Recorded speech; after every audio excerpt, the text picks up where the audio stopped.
നമ്മുടെ കഴിവിനെയോ അല്ലെങ്കിൽ ഇവർ നന്നായിട്ട് ചെയ്യുമോ അല്ലെങ്കിൽ ഇവർക്ക് എന്ത് ചെയ്യാൻ കഴിയും അല്ലെ ഇവരുടെ അപ്പിയറൻസിന് പറ്റിയ ക്യാരക്ടേഴ്സ് ഉണ്ടോ എന്നുള്ള കാര്യത്തിലുപരി ഇവർ ആദ്യം ചോദിക്കുന്നത് എങ്ങനെ അഡ്ജസ്റ്റ്മെന്റിന് പറ്റുമോ എന്നുള്ളൊരു കാര്യമാണ്.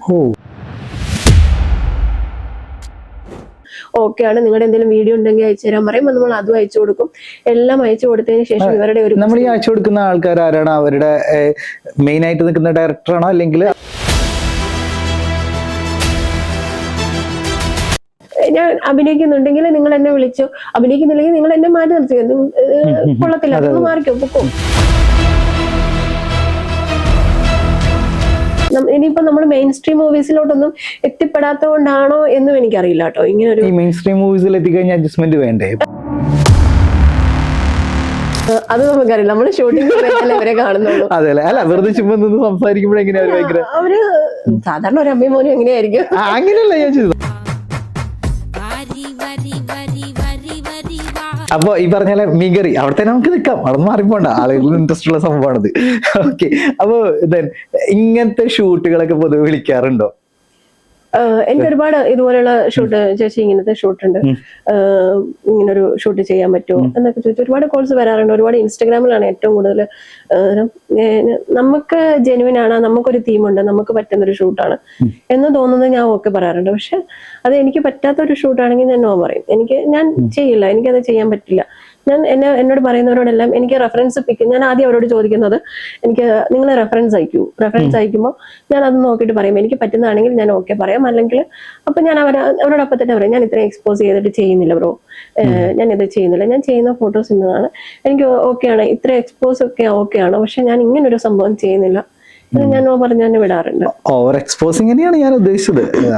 നമ്മളത് ചെയ്യുന്നില്ലാത്ത കാര്യം നമ്മൾ ചെയ്യുന്നില്ല എന്ന് തന്നെ പറയാം. നോക്കാം ബ്രോ, അങ്ങനെ ചെയ്യാം ബ്രോ, ഇങ്ങനെ ചെയ്യാം. നമുക്ക് അതിൻ്റെ അകത്ത് പിന്നെ റീസൺസ് പറഞ്ഞിട്ട് കാര്യമില്ല. കാരണം അവരും നമ്മളെ പ്രതീക്ഷിച്ചിരിക്കും ഇവര് ചെയ്യുമായിരിക്കുമെന്ന്.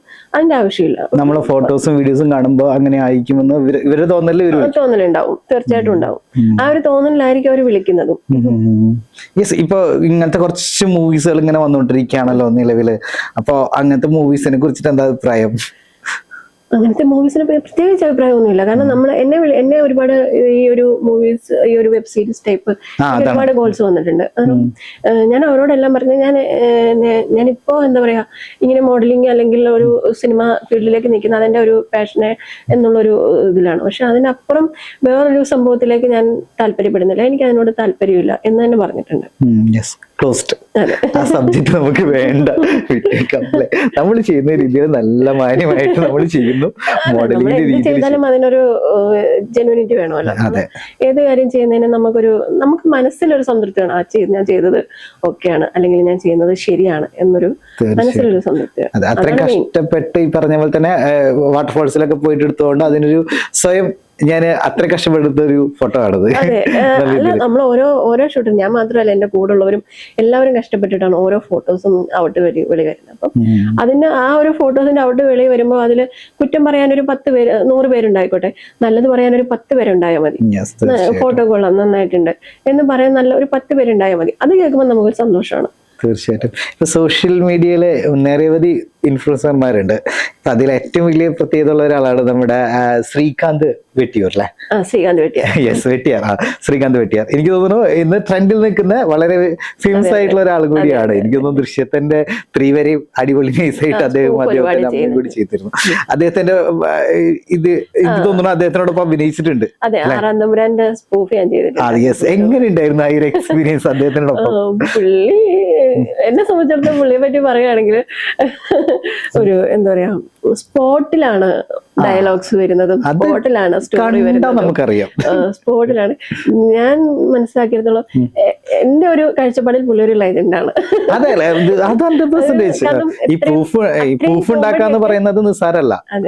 സ്പോട്ടിൽ അത്രയും കോമഡിയൊക്കെ പറയുക, അല്ലെങ്കിൽ കോമഡിയൊക്കെ ഉണ്ടാക്കുക, ഡയലോഗ് ഡെലിവറി ആണെങ്കിലും അല്ലെങ്കിൽ എന്താ പറയാ എല്ലാം മാനേജ് ചെയ്ത് കൊണ്ടുപോകാനും ആ ഒരു കോമഡി ടൈമിങ്ങും കാര്യങ്ങളും എല്ലാം ഭയങ്കര കഴിവ് തന്നെയാണ്. ഈ ഷൂട്ടിങ്ങിലൊക്കെ അഭിനയിച്ചുകൊണ്ടിരിക്കുന്ന സമയത്ത് പെട്ടെന്ന് ഒരു സംഭവം പുള്ളിക്കാരുടെ കയ്യിൽ നിന്ന് കിട്ടുമല്ലോ, എന്തായി പോയി ആ നിമിഷം? നമ്മള് അതിൻ്റെ അകത്തൊരു ഡയലോഗ് ഉണ്ടായിരുന്നു, അതെ, മറക്കാൻ പറ്റാത്തൊരു അനുഭവം. ആറാം തമ്പുരാൻ്റെ അകത്ത് ഈ ആറാം തമ്പുരാൻ ഈ ഷർട്ടൊക്കെ അയൺ ചെയ്തിട്ട് തമ്പുരാനാണെന്ന്, ഞാൻ ഉണ്ണിമായാണല്ലോ, ഓ അയൺ ചെയ്തിട്ട് വരികയാണ്. അപ്പൊ ഷർട്ട് കരിഞ്ഞു പോയി. അപ്പൊ അകത്തൊരു മണം വരുമ്പോ ഇപ്പുറത്തെ തിരുമേനി പറയുന്നുണ്ട്, മന്തിയാണെന്ന് തോന്നുന്നു, മന്തി മണം വരുന്നുണ്ട്. അപ്പം ഞാൻ എന്റെ അച്ഛൻ മറ്റേ പുള്ളിയാണല്ലോ, മറ്റേ എന്താ പൊതുവാളോ, അപ്പൊ പുള്ളിയോട് ചോദിക്കുന്നുണ്ട്, അച്ഛൻ നമുക്കിന്നും പൊതുവാൾ എന്നോട് ചോദിക്കുന്നുണ്ട്, മോളെ ഇന്ന് നമുക്ക് മന്തി ഉണ്ടോ? അപ്പൊ ഞാൻ പറയുന്ന ഒരു ഡയലോഗ് ഉണ്ട്, ആ ചമ്മന്തി. അപ്പൊ ആ ഡയലോഗൊക്കെ പുള്ളി അപ്പൊ സ്പോട്ടിൽ പറഞ്ഞാണ്, സ്ക്രിപ്റ്റിലില്ല. പുള്ളി ആ സ്പോട്ടില് നീ ഇങ്ങനെ ഒരു ഡയലോഗ് ചോദിക്കുമ്പോഴേക്കും ഹസി ഇങ്ങനെ ഒരു ഡയലോഗ് പറയണം, ചമ്മന്തി. ചമ്മന്തി അത് പക്ഷെ ഭയങ്കര വൈറലാണത് സത്യത്തിൽ. അതുകൊണ്ട് ഞാൻ അത് എടുത്ത് ചോദിച്ചു അദ്ദേഹത്തിനോടൊപ്പം. പക്ഷെ പുള്ളിയുടെ കൂടെ വർക്ക് ചെയ്യാൻ വളരെ എനിക്ക് ഒരുപാട് സന്തോഷം തോന്നിയ സംഭവമാണ്. എത്ര ദിവസം വർക്ക് ഉണ്ടായിരുന്നത്? 1 ദിവസം. പിന്നെ അത് കഴിഞ്ഞ് ഞങ്ങള് KGF ഒരു സ്പൂഫ് ചെയ്തിരുന്നു. KGF മറ്റേ ബണ്ണ് എടുക്കാൻ പോകുന്ന സംഭവമൊക്കെ, അങ്ങനെയുള്ള സംഭവങ്ങളൊക്കെ ആയിട്ടുണ്ട്. അത് പക്ഷെ ചെറിയ സാധനമായിരുന്നു, ചെറിയ 1-2 സംഭവങ്ങൾ ഉണ്ടായിരുന്നുള്ളൂ. കുഴപ്പമില്ല. പുള്ളി മൊത്തം സ്പോട്ടാണ് അല്ലേ? സ്പോട്ടാണ് പുള്ളി, സ്പോട്ടിലാണ് കോമഡി. സ്ക്രിപ്റ്റ് ഉണ്ടാവും, എന്നാലും ഈ ഡയലോഗ്സും ഈ പറയുന്ന സാധനങ്ങളൊക്കെ സ്പോട്ടിലാണ് പുള്ളി. മലയാള സിനിമയിൽ ഇതുപോലെ സ്പോട്ടിൽ അഭിനയിക്കുന്ന തകർക്കുന്ന ഒരാളാണ് നമ്മുടെ പ്രിയപ്പെട്ട ജഗതി ചേട്ടൻ. അതെ അതെ, അത്തരത്തിലൊരു വ്യക്തി തന്നെയാണ് നമ്മുടെ ഈ പറഞ്ഞ നമ്മുടെ അങ്ങനെ ഒരു എന്താ പറയാ, നമ്മളിത് കമ്പയർ ചെയ്ത് സംസാരിക്കുന്നതൊന്നുമല്ല. പക്ഷെ ഞാൻ ജഗതി ചേട്ടൻ ജഗതി ചേട്ടൻ വലിയൊരു കലാകാരൻ തന്നെയാണ്, അതായിട്ടൊന്നും പറയുന്നത് പ്ലീസ്. അങ്ങനെയല്ല, അല്ല നമ്മളിപ്പോ കഴിവിനെ നമ്മൾ ഒരിക്കലും കുറച്ച് കാണരുതല്ലോ. ഞാൻ പറഞ്ഞല്ലോ, ഞാൻ ശ്രീകാന്ത് വെട്ടിയാറിനകത്ത് കണ്ട ഒരു ഏറ്റവും വലിയൊരു ഗുണം എന്ന് പറഞ്ഞു കഴിഞ്ഞാൽ, പുള്ളി സ്പോട്ടിൽ എന്തും ഇത് ചെയ്യുന്ന ഒരു ഡെലിവറിയും അഭിനയവും. അതെ, പുള്ളിയുടെ ഒരു സംഭവം. അമ്മയായിട്ട് എങ്ങനെയാ കണക്ഷൻ ഉണ്ടോ? അമ്മയായിട്ട് നല്ല കമ്പനിയായിരുന്നു. അമ്മയായിട്ട് ഞാൻ ആദ്യം അവിടെ ചെന്ന സമയത്ത് അമ്മയുമായിട്ട് നല്ല കൂട്ടൊക്കെയായിരുന്നു. അമ്മയുടെ നമ്പറും കാര്യങ്ങളൊക്കെ എന്റെ അടുത്തുണ്ട്. ഓക്കെ, ഇതൊന്നുമില്ല, ഷൂട്ടൊക്കെ വിടാം, നമ്മുടെ ശ്രീകാന്തിന്റെ ഷൂട്ടൊക്കെ വിടാം, വെറുതെ നിക്കാണ്, അപ്പോഴമ്മയും മോനെ എങ്ങനെയാ? അത് നമുക്കറിയില്ല, നമ്മള് ഷൂട്ടിംഗ് ഇവരെ കാണുന്നുള്ളൂ. അതെ അല്ല, വെറുതെ ചുമ്മാ നിന്ന് സംസാരിക്കുമ്പോഴെങ്ങനെയാ അവര് സാധാരണ ഒരു അമ്മയും മോനും എങ്ങനെയായിരിക്കും? അങ്ങനെയല്ല ഞാൻ ചോദിച്ചത്, നമ്മളോടൊപ്പം നിൽക്കുമ്പോ ഉണ്ടാവുന്ന ഒരു നല്ലൊരു വൈബാണ്. അവരുടെ വീട്ടിൽ തന്നെ നല്ലൊരു വൈബാണ്. അവരെപ്പോഴും ആ ഒരു കൊടുത്ത് വാങ്ങിച്ച് ആ ഒരു സംസാര രീതിയൊക്കെയാണ്. പിന്നെ അവരുടെ വീട്ടിൽ എപ്പോഴും ഈ ഷൂട്ടിന് എപ്പോഴും പിള്ളേര് കാണും, കുറെ പേരൊക്കെ ഞങ്ങളിപ്പോഴുള്ള കുറെ പേരൊക്കെ അവിടെ കാണും. അത് കാണാനുണ്ട് അദ്ദേഹത്തിന്റെ ഇതിൽ, ആ വർക്കിൽ അത് കൃത്യമായിട്ട് എടുത്ത് കാണാൻ പറ്റും. ഇനി എന്തായാലും ഇനി ഭാവിയിലേക്ക് ഒന്ന് തിരിഞ്ഞു നോക്കിയാണെന്നുണ്ടെങ്കിൽ പുതിയ വർക്കുകൾ വന്നു തുടങ്ങിയോ? ഏതാണ് പുതിയ? ഇപ്പൊ ഞങ്ങള് ഒരു ടീം ബിൽഡ് ചെയ്തിട്ടുണ്ട്. ഞങ്ങള് വൈക്കം ബേസ്ഡ് ആയിട്ടാണ് നമ്മളിപ്പോ നിൽക്കുന്നത്. നമ്മുടെ കുറെ കണ്ടന്റ് ഷൂട്ടുകളൊക്കെ വൈക്കം ബേസ്ഡ് ആയിട്ട് വന്നിട്ടുണ്ട്. എല്ലാം നല്ല റീച്ച് പോയിട്ടുള്ള കണ്ടന്റ്. എങ്ങനെയുണ്ട് വൈക്കം ബേസ്ഡ് ലൊക്കേഷൻസ് ഒക്കെ? അടിപൊളിയാണ്. അല്ല, നല്ല വൈക്കം ടീമാണെങ്കിലും വൈക്കം ബേസ്ഡ് ആയിട്ട് വന്നിട്ടുള്ള നമ്മുടെ കണ്ടന്റുകളാണെങ്കിലും എല്ലാം അത്യാവശ്യം 1 മില്യൺ 2 മില്യൺ ആ ഒരു 5 മില്യൺ പോയ വരെ കണ്ടന്റുകളുണ്ട് ഞങ്ങൾക്ക്. വൈക്കം ബേസ്ഡ് പോയിട്ട് ഞങ്ങൾക്ക് 5 മില്യൺ മേളിൽ പോയിട്ടുള്ള കണ്ടന്റുകൾ വന്നിട്ടുണ്ട്. സെയിം ക്യാരക്ടേഴ്സ് ആണോ അല്ലെങ്കിൽ വ്യത്യസ്തമായ ക്യാരക്ടേഴ്സ് വരുന്നുണ്ട് അതില്? എല്ലാം വ്യത്യസ്തമായിട്ടുള്ള ക്യാരക്ടർ, ഓരോരോ സ്റ്റോറിയാണല്ലോ നമ്മൾ ചെയ്യുന്നത്. അപ്പൊ അതിന്റെ അകത്ത് വ്യത്യസ്തത കൊണ്ടുവരിക എന്നുള്ളതാണ്. അപ്പൊ ആ ഒരു ടീമിൽ നിന്ന് തന്നെ നമ്മളിപ്പോ ചെറിയൊരു മൂവി ഓൺ ആക്കിയിട്ടുണ്ട്. അപ്പൊ നമ്മൾ എന്തായാലും ആഗസ്റ്റ്, ദൈവം അനുഗ്രഹിക്കട്ടെ, പുതിയ പ്രോജക്ട്സ്. അതെ, ആഗസ്റ്റ് ഒരു 3/4 എങ്ങനെയും ആ ഒരു മൂവി ഇങ്ങനെ ഷൂട്ടിലേക്ക് എത്തിക്കാൻ വേണ്ടിയിട്ടുള്ള സ്ക്രിപ്റ്റ് വർക്ക് ഒക്കെ കഴിഞ്ഞു. നമ്മൾ അത്യാവശ്യം ഇപ്പൊ ലൊക്കേഷനും കാര്യങ്ങളൊക്കെ, പിന്നെ കാസ്റ്റിംഗ് ഒക്കെ നടന്നുകൊണ്ടിരിക്കുന്നു. അങ്ങനെയൊക്കെയുള്ള സംഭവം. അതിലെ ക്യാരക്ടർ ഇപ്പൊ റിലീവ് ചെയ്യാൻ പറ്റുമോ, അതല്ലെങ്കിൽ സസ്പെൻസ് ആണോ? ഇല്ല, അതൊക്കെ നമ്മൾ എന്തായാലും നമ്മുടെ മൂവിയുടെ ഒരു ഇന്റർവ്യൂ ഉണ്ടാവുമല്ലോ, അന്നേരം എന്തായാലും ടീമായിട്ട് ഞങ്ങളൊരു ഇന്റർവ്യൂ, അതിന് വേണ്ടിയിട്ട് ഞങ്ങൾ ടീമായിട്ട് വരുന്നതായിരിക്കും. തീർച്ചയായിട്ടും, always welcome to all of you. Okay, അപ്പൊ അതിലെ സ്റ്റോറി ഒരു ചെറിയ തീം, കഥ പറയാൻ ഇപ്പൊ പറ്റില്ലല്ലോ, കഥ പറഞ്ഞു. അത് സസ്പെൻസ് ത്രില്ലറായിട്ട് വരുന്നൊരു മൂവിയാണ്. നല്ലൊരു ക്യാരക്ടർ ഉണ്ട് അതിൻ്റെ അകത്ത്. തമിഴാണ് മൂവി വരുന്നത്. അത്യാവശ്യം വലിയ കുഴപ്പമില്ല, പുതിയ ആൾക്കാരാണ് എല്ലാവരും. നല്ലൊരു ടീം ഉള്ളത് കാരണം തന്നെ നമുക്കത് നല്ല രീതിയിൽ മുമ്പോട്ട് കൊണ്ടുപോകാം എന്നുള്ളൊരു ഇതുണ്ട്. ഞാൻ അങ്ങനെ ഒരു ചോദ്യം ചോദിക്കാൻ പോയിരുന്നു, തമിഴിൽ ഇതുവരെയും ചാൻസ് ഒന്നും വന്നില്ലേ? തമിഴിൽ ഞാനൊരു മൂവി ഏകദേശം എല്ലാം ഓക്കെ ആയിരിക്കും. അതിന്റെ ഓഡിഷനും കാര്യങ്ങളും എല്ലാം ഞാൻ അറ്റൻഡ് ചെയ്തു. അതിന്റെ ഒരു പൈലറ്റ് എപ്പിസോഡ് എന്നുള്ള രീതിക്ക് ഒരു ചെറിയൊരു ഇതുണ്ടായിരുന്നു. മൊട്ട രാജേന്ദ്രൻ സാറില്ലേ, പുള്ളിയുടെ ഒക്കെ കൂടെ ഒരു മൂവി, ഇതിന്റെ ഓഡിഷനും കാര്യങ്ങളെല്ലാം കഴിഞ്ഞു. അതിൻ്റെ അകത്ത് ചെറിയൊരു ഒരു പൈലറ്റ് ഷൂട്ട് എന്നുള്ള രീതിയിൽ ഒരു ഇത് എടുത്ത്, പിന്നെ അതിന്റെ സ്ക്രിപ്റ്റിങ്ങും കാര്യങ്ങളൊക്കെ നടന്നു കഴിഞ്ഞു. ഇപ്പൊ അതിന്റെ ഷൂട്ടിംഗ് തുടങ്ങാനുള്ള ഒരു ഇതിലാണ്. അങ്ങനെ ഒരു ചെന്നൈ ബേസ്ഡ് ആണോ? ചെന്നൈ ബേസ്ഡ്. ചെന്നൈയിലാണ് ഞാൻ അന്ന് ഷൂട്ടിനൊക്കെ പോയത്. ഇപ്പൊ തമിഴിലേക്ക് എൻട്രി അടിക്കാൻ ഒരുപാട്. അതിൻ്റെ അകത്ത് വേറൊരു കാര്യം എടുത്തു പറയേണ്ട ഒരു കാര്യമുണ്ട്. എനിക്ക് ഒരുപാട് അവസരങ്ങൾ വരുന്നുണ്ട്. ഇപ്പോ മലയാളം മൂവീസ് ആണെങ്കിലും തമിഴ് മൂവീസ് ആണെങ്കിലും എല്ലാം ഒരുപാട് കാസ്റ്റിംഗ് ഡയറക്ടേഴ്സ്, ഒരുപാട് തെലുഗു ഇല്ല, തമിഴ് മലയാളം അല്ലേ നമുക്കറിയുള്ളൂ. നമുക്കറിയുന്ന ഭാഷ പറഞ്ഞാൽ പോരെ. അല്ല, കന്നഡ തെലുങ്കൊക്കെ ആണെങ്കിൽ വേറെ ആളെ കിട്ടും. അപ്പോ ഈ പറയുന്ന പോലെ കാസ്റ്റിംഗ് ഡയറക്ടേഴ്സും ഈ പ്രൊഡക്ഷൻ കൺട്രോളേഴ്സും ഒക്കെ ഒരുപാട് പേര് വിളിക്കാറുണ്ട്. പക്ഷെ ഇവരുടെയൊക്കെ നമ്മുടെ കഴിവിനെയോ അല്ലെങ്കിൽ ഇവര് നന്നായിട്ട് ചെയ്യുവോ അല്ലെങ്കിൽ ഇവർക്ക് എന്ത് ചെയ്യാൻ കഴിയും, അല്ലെ ഇവരുടെ അപ്പിയറൻസിന് പറ്റിയ ക്യാരക്ടേഴ്സ് ഉണ്ടോ എന്നുള്ള കാര്യത്തിലുപരി ഇവർ ആദ്യം ചോദിക്കുന്നത് എങ്ങനെ അഡ്ജസ്റ്റ്മെന്റിന് പറ്റുമോ എന്നുള്ളൊരു കാര്യമാണ്. അഡ്ജസ്റ്റ്മെന്റ് ഉണ്ട് അല്ലേ? തീർച്ചയായിട്ടും. ആ ഒരു ഇതാണ് ഇനിയിപ്പോ നമ്മൾ മെയിൻ സ്ട്രീം മൂവീസിലോട്ടൊന്നും എത്തിപ്പെടാത്തത് കൊണ്ടാണോ എന്നും എനിക്കറിയില്ല കേട്ടോ. ഇങ്ങനെ ഒരു മെയിൻ സ്ട്രീം മൂവീസിൽ എത്തിക്കഴിഞ്ഞാൽ അഡ്ജസ്റ്റ്മെന്റ് വേണ്ടേ? അത് എനിക്കറിയില്ല. അതിനെപ്പറ്റി അങ്ങനെ എത്തിപ്പെടാത്തതുകൊണ്ട് നമുക്ക് അതിനെപ്പറ്റി അറിയില്ലല്ലോ. അങ്ങനെ എത്തിപ്പെട്ട് കഴിഞ്ഞാൽ ചിലപ്പോൾ നമുക്ക് അറിയായിരിക്കും. പക്ഷെ എനിക്ക് ഒരുവിധപ്പെട്ട ഈ പറയുന്ന അനുഭവങ്ങളൊക്കെ എന്ന് പറഞ്ഞു കഴിഞ്ഞാലും, ഇപ്പൊ ഒരു മൂവിക്ക് വേണ്ടിയിട്ട് അവർ വിളിച്ച് സംസാരിച്ചു ഒക്കെ, എല്ലാം സംസാരിച്ച് ഓക്കെ ആയിരിക്കും. നിങ്ങൾ എന്റെ ക്യാരക്ടർ നോക്കുകയാണെങ്കിൽ നമ്മൾ ഫോട്ടോ അയച്ചു കൊടുക്കും, ഓക്കെയാണ്. നിങ്ങളുടെ എന്തെങ്കിലും വീഡിയോ ഉണ്ടെങ്കിൽ അയച്ചു തരാൻ പറയുമ്പോൾ നമ്മൾ അതും അയച്ചു കൊടുക്കും. എല്ലാം അയച്ചു കൊടുത്തതിന് ശേഷം ഇവരുടെ ഒരു നമ്മൾ ഈ അയച്ചു കൊടുക്കുന്ന ആൾക്കാർ ആരാണ്? അവരുടെ മെയിൻ ആയിട്ട് നിൽക്കുന്ന ഡയറക്ടറാണോ അല്ലെങ്കിൽ നമ്മളെ കാസ്റ്റിംഗ് ഡയറക്ടർ, പ്രൊഡക്ഷൻ കൺട്രോളേഴ്സോ ഒക്കെ ആയിരിക്കും വിളിക്കുക. അപ്പൊ ഇവര് വിളിച്ചിട്ട് നമ്മളോട് ഇങ്ങനെ, നമ്മള് ഡയറക്ടറോടാണെങ്കിലും നേരിട്ട് നമുക്ക് സംസാരിക്കാമല്ലോ. ഇപ്പൊ ഒരു ഡയറക്ടർ നേരിട്ട് നമ്മൾ വിളിച്ചിട്ട് സംസാരിക്കുവാണെങ്കിൽ നമുക്ക് സംസാരിക്കാം. പക്ഷെ അവരിലേക്ക് എത്തിപ്പെടുന്നില്ല നമ്മള്. അതാണ് മെയിൻ ആയിട്ടുള്ള കാര്യം. ഈ ഒരു ഡയറക്ടറുടെ അടുത്തേക്കോ അല്ലെങ്കിൽ ഈ ഒരു പറയുന്ന ഈ ഒരു മൂവിയിലേക്കോ നമ്മളെ എത്തിപ്പെടുത്തുന്നില്ല. ഇതിന് മാത്രമായിട്ട് ഒരു മാഫിയ ഉണ്ടോ ഈ ഒരു ഏരിയയിൽ? അതിനെപ്പറ്റി ചിന്തിക്കേണ്ടിയിരിക്കുന്നു. അപ്പം നമ്മളോട് ആദ്യം ഇവര് ചോദിക്കുക, ഇപ്പൊ നമ്മള് ഫോട്ടോയും വീഡിയോ എല്ലാം അയച്ചു കൊടുത്ത് എങ്ങനെയാ അഡ്ജസ്റ്റ്മെന്റ് ഒക്കെ ഓക്കെ ആണോ ചെയ്യുന്നത്? അല്ല, നമുക്ക് വേണ്ടിയിട്ടല്ല കേട്ടോ, നമുക്ക് മൂവീസ് ഒക്കെ അല്ലേ. അപ്പൊ അങ്ങനെ ആവുമ്പോ ഇങ്ങനെ ചോദ്യങ്ങളൊക്കെ ഉണ്ടാവുമല്ലോ, അതുകൊണ്ട് ചോദിച്ചെന്നുള്ളൂ. ഇൻഡസ്ട്രിയെ പറ്റി അറിയാമല്ലോ. ഇതാണ് ഇവരുടെ ടോൺ. അപ്പൊ ചേട്ടാ ഞാൻ അങ്ങനെ ചെയ്യുന്നില്ല, അങ്ങനെ വർക്ക് ചെയ്യുന്നില്ല. ഈവൻ ഇങ്ങനൊക്കെ ഉണ്ട് അവരെന്നെ പറയാണല്ലേ. ഞാൻ ചോദിക്കുന്ന ഒരു ചോദ്യമുള്ളൂ. ഇപ്പൊ ഞാൻ അഡ്ജസ്റ്റ്മെന്റ് ചെയ്തൊരു മൂവി ചെയ്തു, ഞാൻ എത്ര മൂവി ചെയ്യും ചേട്ടാ? ഈ അഡ്ജസ്റ്റ്മെന്റിന്റെ പുറത്ത് ഞാൻ എത്ര മൂവി, എനിക്ക് കഴിവില്ലെങ്കിൽ ഈ അഡ്ജസ്റ്റ്മെന്റിന്റെ പുറത്ത് ഞാൻ എത്ര മൂവി ചെയ്യും? നിങ്ങൾ എന്റെ കഴിവ് കണ്ടിട്ട് അല്ലെങ്കിൽ ഞാൻ അഭിനയിക്കുന്നുണ്ടോ എന്ന് നോക്കിയിട്ട് നിങ്ങൾ എന്നെ വിളിക്കേ. ഞാൻ അഭിനയിക്കുന്നുണ്ടെങ്കിൽ നിങ്ങൾ എന്നെ വിളിച്ചോ, അഭിനയിക്കുന്നില്ലെങ്കിൽ നിങ്ങൾ എന്നെ മാറ്റി നിർത്തിയോ, കൊള്ളത്തില്ല ഒന്ന് മാറിക്കോ പൊക്കോ വേണ്ട എന്ന് പറഞ്ഞോ, അതില് ഒരു ന്യായമുണ്ട്. അതല്ലാതെ അഡ്ജസ്റ്റ്മെന്റ് കൊടുത്തു കഴിഞ്ഞാൽ എന്തും ചെയ്യാം അല്ലെങ്കിൽ മൂവിയിൽ അഭിനയിപ്പിക്കാം എന്ന് പറയുന്നത് എന്ത് ന്യായമാണ്? ശരി, ഈ അഡ്ജസ്റ്റ്മെന്റ് ആർക്കാണ്? സംവിധായകൻക്കാണോ, നടനക്കാണോ? അത് നമുക്കറിയില്ലല്ലോ. അതിലേക്ക് നമ്മൾ എത്തുന്നില്ലല്ലോ. അത് നമുക്ക് അറിയുമെങ്കിൽ നമുക്ക് നേരിട്ട് ചോദിക്കാമല്ലോ. അതൊന്നും ഇവര് പറയൂല, അതൊന്നും ഇവര് പറയില്ല. നമുക്ക് താല്പര്യമുണ്ടോ? ഇവരാദ്യം വിളിക്കുമ്പോഴേ ചോദിക്കുന്നതാണ് എങ്ങനെയാ ബാക്കി കാര്യങ്ങൾ എന്തെങ്കിലും നടപടി ഉണ്ടാവോ എന്നുള്ള ഒരു ടോണാണ് ഇവരുടെ. ചേട്ടാ ഞാൻ അങ്ങനെയാണെങ്കിൽ നല്ല ക്ലീൻ പ്രൊജക്ട് എന്തെങ്കിലും വരുവാണെങ്കിൽ വിളിക്കാട്ടോ, ആ ഒരു ടോണാണ്. എനിക്ക് പറയാനുള്ള ഈ പ്രൊഡക്ഷൻ കൺട്രോളേഴ്സിനോടും ഈ കാസ്റ്റിംഗ് ഡയറക്ടേഴ്സിനോടും ഒക്കെ പറയണം, നിങ്ങൾ എന്താ പറയാ, ഓരോരുത്തരെ വിളിക്കുമ്പോഴും കഴിവ് നോക്കിയിട്ട് വിളിക്കൂ പ്ലീസ്.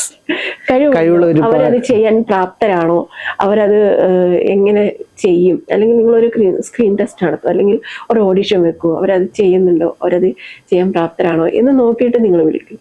അതല്ലാതെ അഡ്ജസ്റ്റ്മെന്റ് ഉണ്ടെങ്കിൽ നിങ്ങൾക്ക് ചാൻസ് തരാം എന്ന് പറയുന്ന ഒരു രീതി അത് നിർത്തലാക്കൂ പ്ലീസ്, അപേക്ഷയാണ്.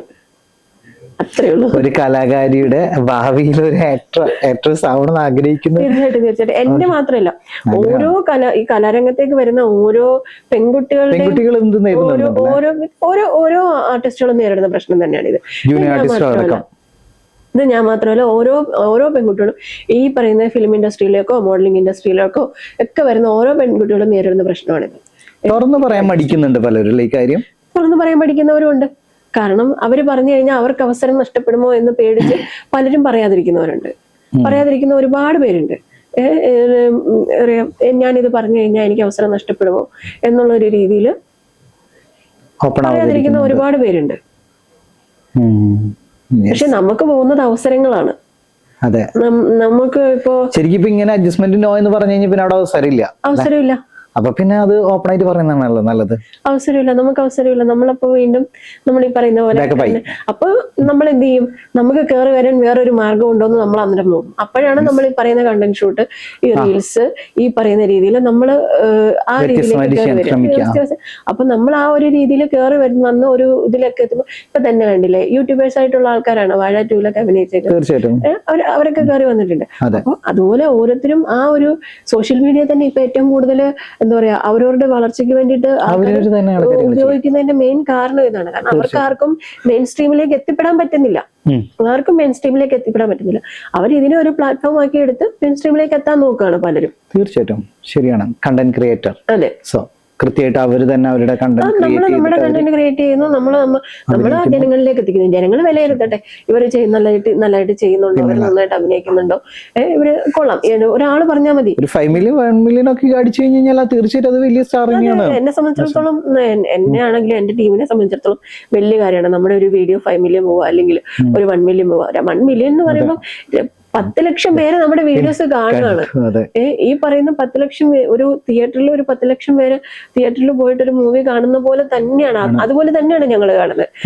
ഒരു മൂവി കാണുന്നത് പോലെ നമ്മുടെ ഒരു കണ്ടന്റ് 10 ലക്ഷം പേര് നമ്മൾ ഒരു സ്ക്രീനിൽ കാണുകയാണ്. നമ്മൾ ബിഗ് സ്ക്രീൻ അല്ല എന്നുള്ളതേ ഉള്ളൂ. നമ്മള് ചെറിയ സ്ക്രീനാണ്. പക്ഷെ നമ്മളെ അവിടെ 10 ലക്ഷം പേര് കാണുന്നുണ്ടല്ലോ, നമ്മളെ വിലയിരുത്തുന്നുണ്ടല്ലോ, നമ്മുടെ അഭിനയത്തിനെ വിലയിരുത്തുന്നുണ്ടല്ലോ. അത് വലിയ കാര്യമാണ്. അപ്പൊ ഈ പറഞ്ഞ പോലെ തന്നെ ഏതെങ്കിലും ആരെങ്കിലും ഈ പറഞ്ഞ പോലെ അഭിനയിക്കുന്ന ഏതെങ്കിലും ഇപ്പൊ നമ്മളിപ്പോ ജൂനിയർ ആർട്ടിസ്റ്റുകൾ ഉണ്ടായിരിക്കുമല്ലോ, അങ്ങനെ ആരെങ്കിലും ഇതുപോലെ എന്തെങ്കിലും അവരുടെ അനുഭവം വന്ന് പറഞ്ഞിട്ടുണ്ടോ? ഞാൻ കുറച്ച് ബോൾഡായിട്ട് നിൽക്കുന്നതുകൊണ്ട് തന്നെ ആയിരിക്കണം എന്നോട് അങ്ങനെ അധികം ആരും. പിന്നെ ഞാൻ ഈ ഇൻഡസ്ട്രിയിലൊന്നും ആരെങ്കിലും അടിക്കേണ്ട സാഹചര്യം വന്നിട്ടുണ്ടോ? ഇങ്ങനെ ഇല്ല, ഒരിക്കലും ഇല്ല. ഞാൻ ഇൻഡസ്ട്രിയിൽ നിൽക്കുന്ന കാരണം തന്നെ, പിന്നെ ഞാൻ കുറച്ച് ബോൾഡായിട്ട് പലർക്കും തോന്നുന്നത് കാരണം നമ്മള് എന്താണെന്നുള്ളത് നമുക്ക് മാത്രം അറിഞ്ഞാൽ മതി. ഞാൻ വെളിയിൽ എപ്പോഴും ബോൾഡായിട്ടുള്ള ഒരാളാണ്. ഞാൻ വളരെ പരുഷമായിട്ട് സംസാരിക്കുന്ന ഒരാളാണ്. എന്നോട് എന്താന്ന് ചോദിച്ചാൽ ഞാൻ ഏതാടാന്ന് ചോദിക്കുന്ന ഒരാളാണ്. അപ്പൊ ആ ഒരു രീതിയിൽ ഞാൻ നിൽക്കുമ്പോൾ എന്നോട് ഒരാളും ഇങ്ങനെ വന്ന് ചോദിക്കാൻ വേണ്ടിയിട്ട് ഒന്നും ധൈര്യപ്പെടുന്നില്ല. ധൈര്യപ്പെടുന്ന വെച്ചാൽ എനിക്ക് ഇൻഡസ്ട്രിയിൽ ഫ്രണ്ട്സ് വളരെ കുറവാണ്. ഞാൻ എന്റേതായിട്ടുള്ള രീതിയിൽ മാത്രമേ, എനിക്ക് ഇപ്പൊ മോഡലിംഗ് എന്നോട് ഓരോരുത്തർ വിളിച്ചു ചോദിക്കുന്നു, ഷൂട്ടിന് ഇതുപോലെ നിങ്ങൾ പറഞ്ഞതുപോലെ എക്സ്പോസ്റ്റ് ഷൂട്ടിന് പറ്റുമോ? അപ്പോൾ നമ്മൾ പറ്റില്ല എന്ന് പറയുമ്പോൾ ചേച്ചിയുടെ അറിവിൽ ആരെങ്കിലും ഉണ്ടോ ഒന്ന് ചെയ്യാൻ പറ്റുന്നത്? എന്റെ പൊന്നു ബ്രോ, എനിക്ക് അങ്ങനെ ആരെയും അറിയില്ല. കാരണം എനിക്ക് അറിയാത്തത് കൊണ്ടാണ്. ഞാൻ ഇൻഡസ്ട്രിയിൽ അങ്ങനെ ഒരു ഫ്രണ്ട്ഷിപ്പ് ഉണ്ടാക്കി വെച്ചിട്ടില്ല. അല്ലെങ്കിൽ ഒരു എന്താ പറയാ, നമുക്ക് പകരക്കാരായിട്ട് പോകാൻ വേണ്ടിയിട്ടോ അല്ലെങ്കിൽ അവർക്ക് പകരമായിട്ട് നമുക്ക് പോകാൻ വേണ്ടിയിട്ടോ ഞാൻ അങ്ങനെ ഒരു ഫ്രണ്ട്ഷിപ്പ് ഉണ്ടാക്കി വെച്ചിട്ടില്ല. ഞാൻ എന്റേതായിട്ടുള്ള വഴിക്ക് എവിടെയെങ്കിലും ഒക്കെ എത്തിപ്പെടാൻ നോക്കുന്ന ഒരാളാണ്. നമ്മുടേതായിട്ടുള്ള രീതിയിൽ നമുക്ക് അന്നത്തെ കഞ്ഞി കുടിച്ചു പോകാൻ വേണ്ടിയിട്ട് എന്തെങ്കിലും കിട്ടുമോ എന്ന് നോക്കുന്ന ഒരാൾ. അങ്ങനെയൊക്കെയാണ് നമ്മുടെ ലൈഫ് പോയിക്കൊണ്ടിരിക്കുന്നത്. ഭയങ്കര ഓപ്പണപ്പായി ശരിക്കും പറഞ്ഞു കഴിഞ്ഞാൽ. അല്ല, ശരിയാണ്, കാര്യങ്ങൾ തുറന്ന് പറയുകയാണ് വേണ്ടത്. നമുക്ക് കിട്ടുന്ന സാഹചര്യങ്ങൾ ഒരിക്കലും നമ്മൾ എന്താ പറയാ മുതലെടുക്കുന്നതല്ല ചെയ്യുന്നത്, നമ്മളുള്ള കാര്യം തുറന്ന് പറയുന്നു. അതാണ് തുറന്നു പറച്ചിലല്ല, ഇത് നമ്മള് നമ്മുടെ എക്സ്പീരിയൻസ് അനുഭവിക്കുന്ന കാര്യങ്ങൾ, നമ്മൾ അനുഭവിച്ചുകൊണ്ടിരിക്കുന്ന കാര്യങ്ങളാണ്. അത് ഇന്നല്ലെങ്കിൽ നാളെയെങ്കിലും ഇപ്പൊ എന്റെ ഇന്റർവ്യൂ ആരെങ്കിലും നേരിട്ട് എനിക്കൊരു ചാൻസ് കിട്ടിയാൽ മേ ബി, അതെ തീർച്ചയായിട്ടും അത് എന്നെ സംബന്ധിച്ചിടത്തോളം വലിയൊരു അച്ചീവ്മെന്റ് ആണ്. അപ്പൊ ഞാൻ അങ്ങനെ ഉദ്ദേശിച്ചിട്ടാണ് ഞാൻ ഇത് പറഞ്ഞത്. അല്ലാതെ ഇപ്പൊ ഞാൻ തുറന്നു പറയാൻ തുടങ്ങി കഴിഞ്ഞാൽ കുറെ പേരിൽ മാറ്റം വരും. ഇന്ന ആളെ ഇതാക്കണം, എനിക്ക് തുറന്നു പറയാനുണ്ട്, എനിക്ക് അത് പറയാനുണ്ട്, എനിക്ക് അങ്ങനെ ഒന്നും പറയാനില്ല. എനിക്ക് ആരെ പറ്റി ഒന്നും പറയാനില്ല. എന്നോട് ആരും വിളിച്ചിട്ട് മിസ്ബിഹേവ് ചെയ്തിട്ടില്ല, എന്നോട് ആരും അവിടെ വരാൻ പറഞ്ഞിട്ടില്ല, ഇവിടെ വരാൻ പറഞ്ഞിട്ടില്ല, എന്നോട് അങ്ങനെയുള്ള സംഭവങ്ങളൊന്നുമില്ല. പക്ഷെ എനിക്ക് ഇങ്ങനെ ഇത് വരുമ്പോ എന്നോട് ചോദിക്കാറുണ്ട്, പറ്റുമോ നിങ്ങൾക്ക് ഇത് പറ്റുമോ എന്ന് ചോദിച്ചിട്ടുണ്ട്. അത് തുറന്നു പറയുന്നതിൽ എന്താണ് തെറ്റ്? അത് ശരി. അതെനിക്കൊരു തെറ്റുമായിട്ട്, കാരണം ഇത് ഓരോ ആർട്ടിസ്റ്റുകളും അനുഭവിക്കുന്ന ഒരു കാര്യം, അത് ഞാൻ പറഞ്ഞതേ ഉള്ളൂ. തീർച്ചയായിട്ടും. അപ്പൊ മൂവി ഇൻഡസ്ട്രിയിലേക്ക് വരുമ്പോൾ അങ്ങനത്തെ ഒരു കാര്യമുണ്ട്. പക്ഷെ നമ്മൾ നിലവില് നിൽക്കുന്നത് ഒരു ലൈം ലൈറ്റ് വലിയൊരു ഏരിയയിൽ തന്നെയാണ് അല്ലെ. അപ്പോ ഈ ഷോർട്ട് ഫിലിംസുകള്, അതുപോലെ തന്നെ ഇനിയിപ്പോ ഈ പറഞ്ഞ പോലെ സീരീസുകൾ ചെയ്തുകൊണ്ടിരിക്കുന്നു. സോ കോമഡിനോട് എങ്ങനെയാണ് താല്പര്യം? ആക്ച്വലി എനിക്ക് വരാത്തൊരു സാധനം കോമഡിയാണെന്നത്. എനിക്ക് സാഡും ഈ പറയുന്ന എന്താ പറയാ ഒരു വില്ലത്തി ക്യാരക്ടറോ ഹൈറ്റോ അതൊക്കെ ആണെങ്കിൽ എനിക്ക് കുറച്ചുകൂടി ഈസി ആയിട്ട് കൈകാര്യം ചെയ്യാം. എനിക്ക് കോമഡി എനിക്ക് വരുത്തില്ല എന്നാണ് എനിക്ക് തോന്നുന്നത്. ഞാൻ ഇതുവരെ ചെയ്തിട്ടില്ല. ചെയ്തിരിക്കുന്നത് ശ്രീകാന്ത് വെട്ടാറിന്റെ കൂടെ ആ ഒരു കോമഡി സ്പൂഫ് മാത്രമേ ചെയ്തിട്ടുള്ളൂ.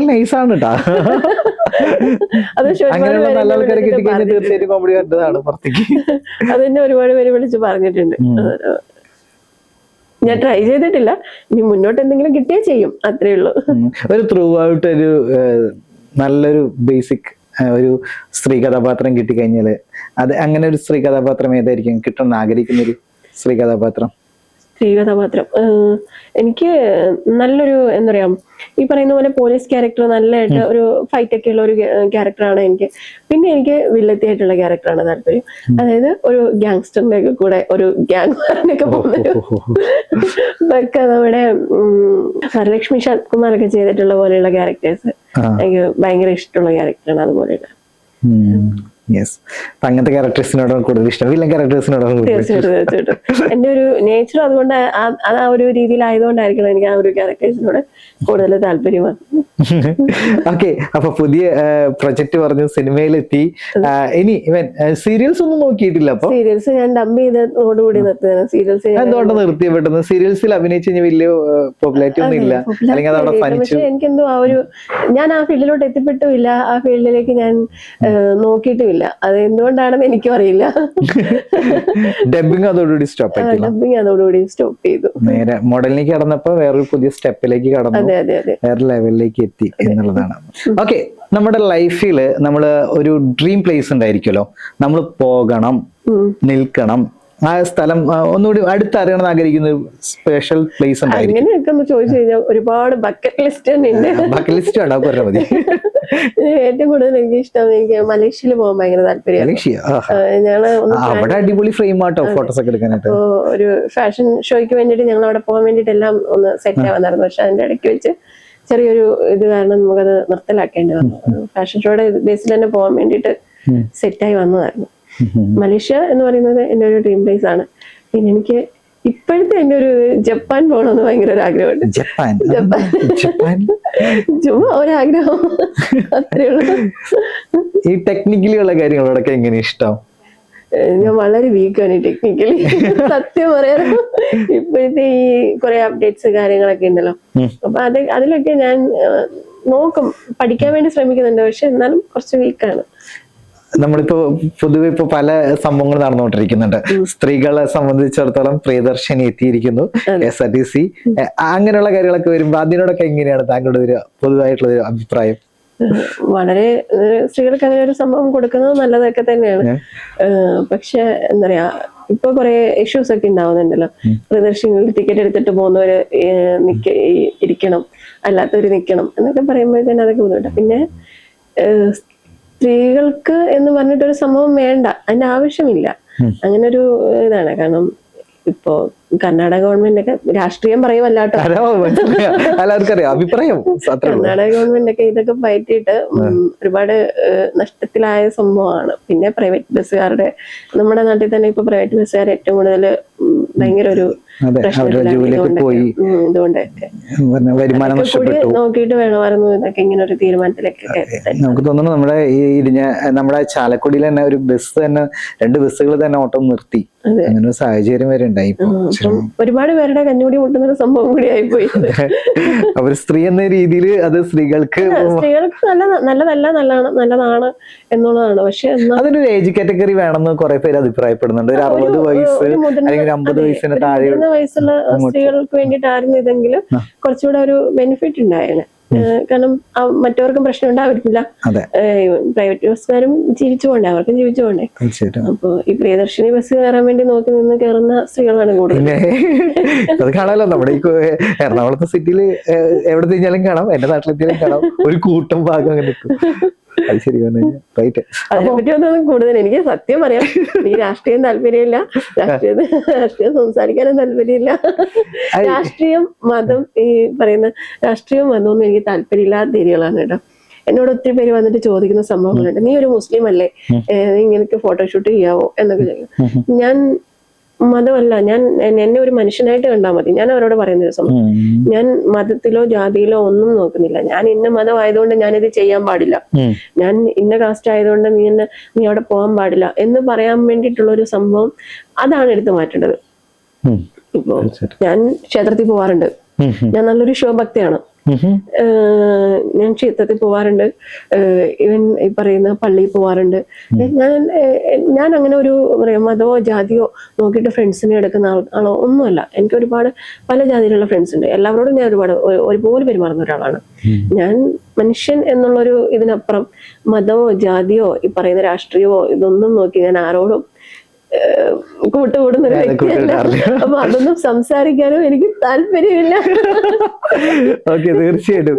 എന്തായാലും ഈ പറഞ്ഞ പോലെ തന്നെ ഇനിയും ലൈഫ്, അപ്പൊ തന്നെ കരിയർ എല്ലാം കൂടുതൽ സക്സസിലേക്ക് എത്തട്ടെ. വലിയൊരു നടിയായിട്ട് സിനിമ ഇറങ്ങുമ്പോൾ നമുക്ക് ഗ്രൂപ്പായിട്ട് പോയിട്ടിരുന്ന് സംസാരിക്കണം കേട്ടോ. മറക്കരുത്, ഞങ്ങൾ ആ സമയത്ത് മറക്കരുത്. ഓക്കെ, സോ നിങ്ങൾ വലിയ സംഭവം നമ്മളെ മറക്കുകയും. അപ്പൊ തീർച്ചയായിട്ടും എന്തായാലും ഒരുപാട് സന്തോഷമുണ്ട്, കാരണം കുറെ നാളുകൾക്ക് ശേഷമാണ് നമ്മള് ഒരു തൃശ്ശൂർ പൂരത്തിലാണ് നമ്മൾ തമ്മിൽ കണ്ടുമുട്ടുന്നത്. അപ്പൊ തീർച്ചയായിട്ടും കുറെ വർഷങ്ങൾക്ക് ശേഷം വലിയ പടവുകളിലേക്ക്, അന്ന് തോന്നുന്നു കരിയർ സ്റ്റാർട്ടപ്പ് ആയിട്ടുണ്ടായിരുന്നു സമയമായിരുന്നു. ഞാനും എന്റെ കരിയർ സ്റ്റാർട്ട് ചെയ്ത സമയമായിരുന്നു. ഞങ്ങളെല്ലാവരും ഒരേ സ്വപ്നം കണ്ടിട്ട് കേട്ടോ. ആർദ്യ വിനായക ഞാനാണെങ്കിലും, പിന്നെ എന്റെ ഒരു ഫ്രണ്ട് ഉണ്ട് റെജിൻ ഡബിങ് ആർട്ടിസ്റ്റ് ആണ്. ഞങ്ങളെല്ലാവരും ഒരേ എന്താ പറയാ തൂവൽ പക്ഷികളെ പോലെ ഞങ്ങളൊരു തൃശ്ശൂർ പൂരത്തിന്റെ അവിടെ നിന്ന് സംസാരിച്ച് ഞങ്ങളുടെ സ്വപ്നങ്ങൾ അങ്ങോട്ടും ഇങ്ങോട്ടും പങ്കുവെച്ച് വന്നു. അത് മഹാദേവന്റെ ഭക്തി എന്ന് പറഞ്ഞാൽ മഹാദേവനെ ആക്കി വീണ്ടും നമുക്ക് ഒരുമിച്ചിരിക്കാനുള്ള ഒരു സാഹചര്യം. പക്ഷെ ഞാൻ ലൈഫിൽ ആയിരിക്കും വിചാരിച്ചിട്ടില്ല ഇങ്ങനെ ഒരു ഇന്റർവ്യൂ നടക്കുമെന്ന്. ഞാൻ അപ്പൊ ഒരിക്കലും ചിന്തിച്ചിട്ടുണ്ടായിരുന്നില്ല. അറിയാലോ, ഈ പറഞ്ഞ പോലെ തന്നെ ടോട്ടൽ എല്ലാ ഏരിയയിലും ഉണ്ട് ഈ പറഞ്ഞ പ്രശ്നങ്ങള്. കുശുമുഖനായ്മ. ഇനി എന്തായാലും നമുക്ക് നമ്മുടെ ഇന്റർവ്യൂ അതിന്റെ ചെയ്യാം. കൂടുതൽ വിശേഷങ്ങൾ ഇനി അടുത്ത ഇന്റർവ്യൂലൊക്കെ ആവാം. ഈ പറഞ്ഞ സിനിമയൊക്കെ വന്നതിന് ശേഷം നമുക്ക് കൂടുതൽ വിശേഷങ്ങളൊക്കെ ഒരുമിച്ച് ചേരാം. ഇനി എന്തായാലും ഒരുപാട് നന്ദി. Thank you so much. ഒരുപാട് സന്തോഷം, ഇങ്ങനൊരു ഇന്റർവ്യൂവിന് വിളിച്ചതിനും ഇവിടെ വന്നിരിക്കാൻ പറ്റിയതിനും ഒരുപാട് സന്തോഷം. Thank you so much. അപ്പോൾ വീണ്ടും നല്ല ഇന്റർവ്യൂസ് ഒക്കെ ആയിട്ട് ജോയിൻ ചെയ്യാം. കാത്തിരിക്കുക ഇൻഫ്രെയിം മീഡിയ.